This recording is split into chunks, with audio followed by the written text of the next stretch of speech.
नमस्कार, मी पंजाब डक. आज मी आहे माझ्या शेतामध्ये आणि या ठिकाणी महाराष्ट्रातल्या शेतकऱ्याला अंदाज देणार आहे. राज्यातल्या सर्व शेतकऱ्याला सांगू इच्छितो की राज्यामध्ये आणखीन 2 दिवस म्हणजे 7 तारखेपर्यंत हवामान खराब राहणार आहे.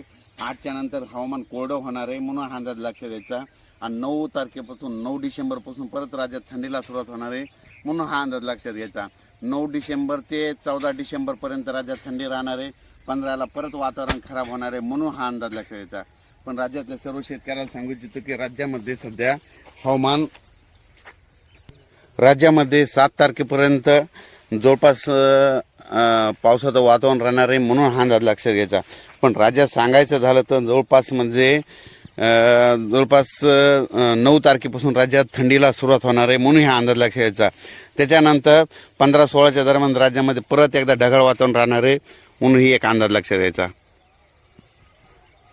पण राज्यातल्या सर्व शेतकऱ्याला सांगू इच्छितो की सर्वदूर पाऊस पडणार नाही, फक्त हा पाऊस भाग बदलत पडणार आहे, म्हणून खास करून हा अंदाज लक्षात घ्यायचा.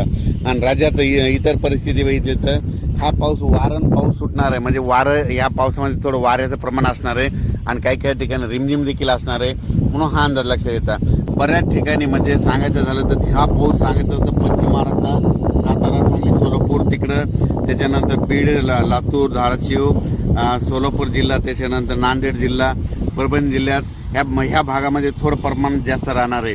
आणि त्याच्यानंतर इकडं विदर्भात सांगायचं झालं तर घाटाच्या खाली जळगाव, जामोद, जळगाव तिकडल्या भागाकडे थोडा एक जास्त पडणार आहे, म्हणून हा अंदाज लक्षात घ्यायचा. त्याच्यानंतर बुरहानपूर, त्याच्यानंतर निपाळ, मालेगाव, मनमाड त्या भागामध्ये एक असणार आहे. शिर्डी भागात देखील थोडा पडणार आहे, म्हणून हा अंदाज लक्षात घ्यायचा. 7 डिसेंबर दरम्यान वातावरण खराब राहणार आहे, म्हणून हा अंदाज लक्षात घ्यायचा.